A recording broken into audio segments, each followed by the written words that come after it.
Hello, everyone. This is Kate with Scott Leroy Marketing. Today, I want to go over with you guys how to create and manage your email recipient list for email campaigns. So with the recent update and designs applet being retired, you'll now find that your marketing and campaigns are all within the marketing applet, okay? You still have your campaigns megaphone applet and everything that came with it. So you have paid ads, email campaigns, social posts, and direct mailers. Um, so you can still create and send email designs through email campaigns. So under designs, you can now create those designs, and under emails is where you can create those email campaigns. However, with that, the email lists that you used to have are kind of gone away. Um, with the old applet, you would have to first build out your list of contacts, and it got kind of tedious to go through page by page adding those contacts and then having to maintain them after the list was created.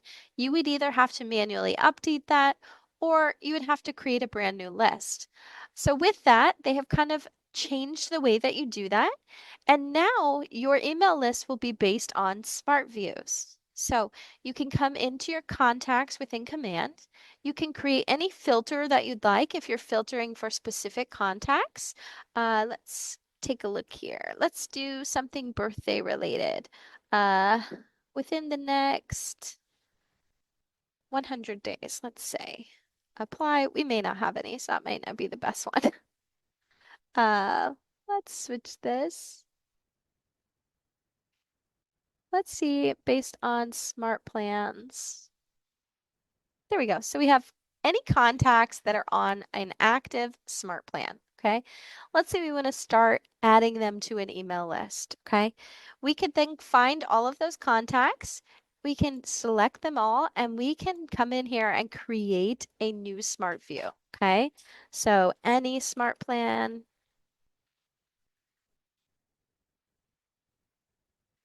And then we can either set that as a default if we want to see those contacts immediately anytime we log into contacts, or we can just save it. Once that is created, if we were to come into marketing and create an email campaign, that smart view will be available under our recipient list. There it is, so that we can email those contacts, okay? So again, you can create any smart view that you'd like using your filters under contacts and create that smart view. You can also click go to smart view once you're adding them if you need to make changes to that and any of that. Okay, so you can come in and edit those. Let's get this loaded. So that was how you create it, okay? If we needed to make edits to this, maybe we want to switch this. Let's do,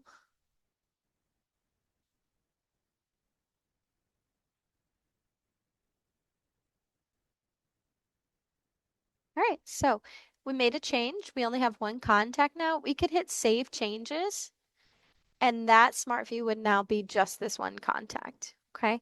Um, so that's how you would edit those smart views, okay? You can also come in and manage them. Oops, clicking the wrong button. Manage smart views. That's going to allow you to come in and delete them if you created one that you don't want anymore. It's going to double ask you, so delete that. You can also come in and edit that, okay? So if you want to edit the name of it, you can also do that as well, okay? All right, so lots of options there for the smart views. Again, kind of a great addition because editing those old email lists was kind of a pain. It took quite a bit of time. So now you have all of these smart views that you already have set up and you can create as many as you'd like, okay? So I hope this tip video was helpful. If you do have any questions at all, please reach out to our support team. Our email is support@scottleroymarketing.com, and we are here and happy to help. Have a wonderful rest of your day, and we'll see you later.